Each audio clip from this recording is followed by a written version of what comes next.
Football খুবই জনপ্রিয় খেলা বাংলাদেশের জন্য।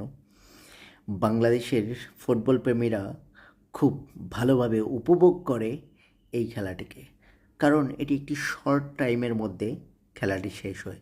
90 মিনিটের একটি খেলা যেইভাবে উপভোগ করে বাংলাদেশে, সারা বিশ্বে এইভাবে আর কোথাও উপভোগ করে না।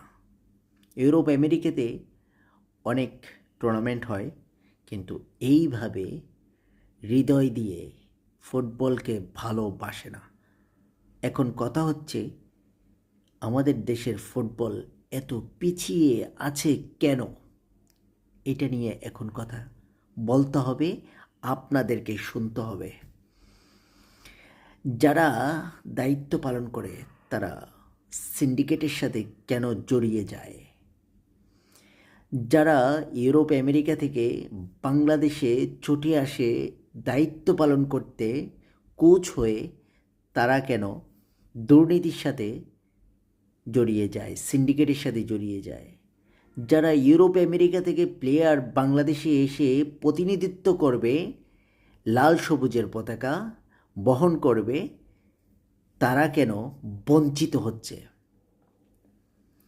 দুইজন প্লেয়ার একই সময় একই পরিবারের সন্তান খেলতে এসেছে বাংলাদেশে, তারা লাল সবুজের পতাকা উঁচু করে ধরবে বলে তাদেরকে সিন্ডিকেটের শিকার হতে হচ্ছে।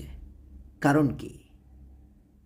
রোনান সুলিভানকে খেলানো হচ্ছে, পাকিস্তানের ম্যাচে খেলানো হয়েছে, ইন্ডিয়ার ম্যাচে খেলানো হয়েছে, ডেকলান সুলিভানকে কেন বসিয়ে রাখা হয়েছে? এটি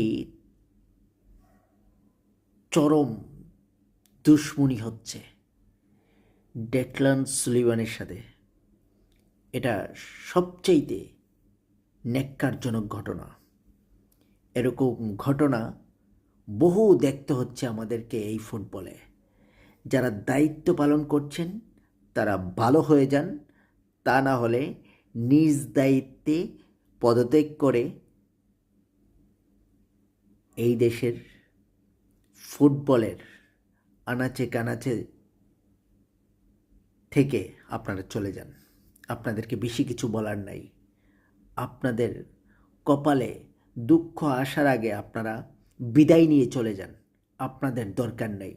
আপনারা দুর্নীতির সাথে জড়িয়ে গিয়েছেন, আপনারা দুর্নীতি অন্য জায়গায় গিয়ে করেন, আমাদের বাংলাদেশে দুর্নীতি করবেন না।